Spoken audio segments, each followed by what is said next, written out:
নমস্কার বন্ধুরা, আইতবে সহচরীতে আপনাদের স্বাগত। আজকে আমি গন্ধরাজ পনির করে দেখাচ্ছি। এজন্য পনিরগুলোকে ছোট করে কেটে নিয়েছি। এর মধ্যে কিছুটা নুন দিয়ে দিলাম, কাশ্মীরি লঙ্কা গুঁড়ো দিলাম,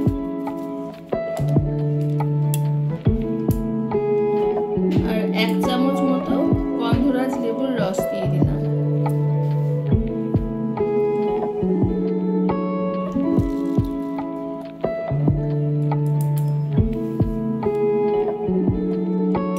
ভালো করে মিক্স করে নিচ্ছি।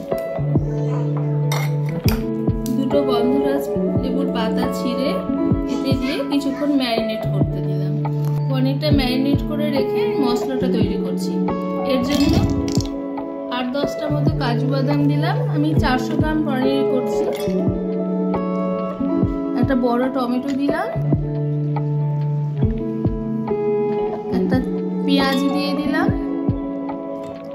আর 4 কোয়া মতো রসুন দিয়ে দিলাম,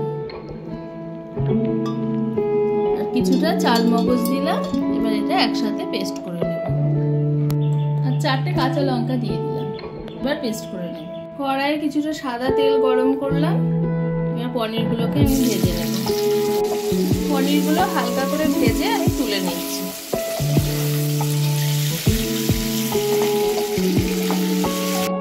তেলের মধ্যে গোটা গরম মশলা দিয়ে দিলাম।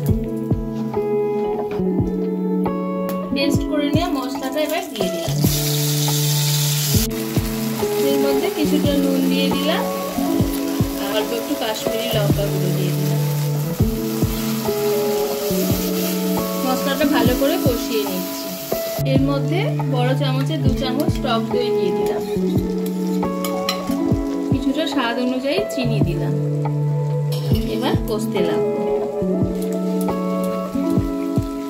মশলাটা কষা হয়ে গেছে। এবার আমি কিছুটা জল দিয়ে দিলাম। গ্রেভিটা ফুটে উঠেছে। এবার পনিরগুলো আমি দিয়ে দেব। আমার ভিডিওগুলো আপনাদের ভালো লাগলে অবশ্যই লাইক, কমেন্ট, শেয়ার করবেন আর সাবস্ক্রাইব করবেন।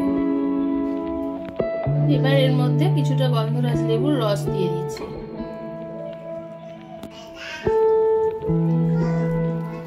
কয়েকটা গন্ধরাজ লেবুর পাতা নিয়ে এসে দিয়ে দিলাম।